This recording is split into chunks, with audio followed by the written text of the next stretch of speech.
des 7 pôles de compétitivité santé français, Eurobiomed a été l'unique pôle à se positionner de manière aussi forte sur les maladies rares. Donc les maladies rares sont une des thématiques prioritaires d'Eurobiomed, et ce donc depuis 2006. Et cette année, en 2013, à l'occasion du renouvellement et de la nouvelle feuille de route stratégique des pôles, qui va donc nous emmener à conduire nos actions pour les 6 prochaines années, Eurobiomed a réaffirmé un engagement très fort, puisque un des 3 principaux défis d'Eurobiomed est de contribuer à la lutte contre les maladies rares.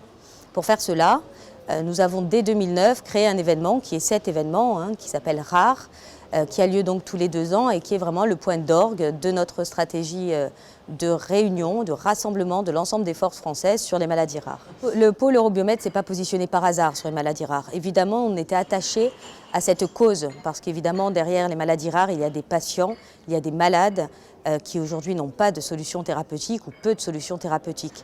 Mais nous nous sommes attachés à travailler sur cette thématique des maladies rares parce que le territoire du pôle Eurobiomed, depuis la région Languedoc-Roussillon et qui inclut également la région PACA, connaît une forte croissance d'entreprises qui travaillent sur ce sujet des maladies rares.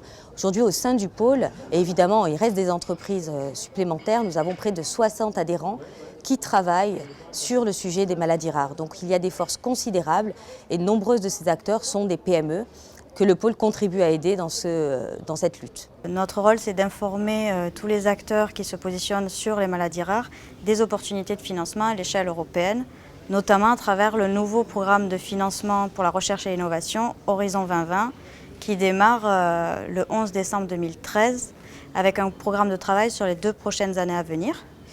Et dans ce programme de travail-là, il y a un focus spécifique sur les maladies rares avec un appel à projet ouvert. Le topic, c'est le développement de nouvelles thérapeutiques pour les maladies rares. Il n'y a pas de pathologie spécifique adressée.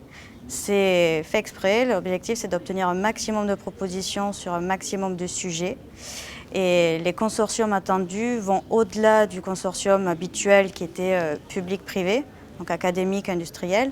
Là, on essaye vraiment d'aller vers la société, donc d'inclure les associations de patients et tous les acteurs qui peuvent aider à régler les problèmes majeurs du développement de traitements pour les maladies rares. Le souci, on va dire, à ce jour, c'est que les programmes européens, c'est des programmes très très lourds, les appels à projets.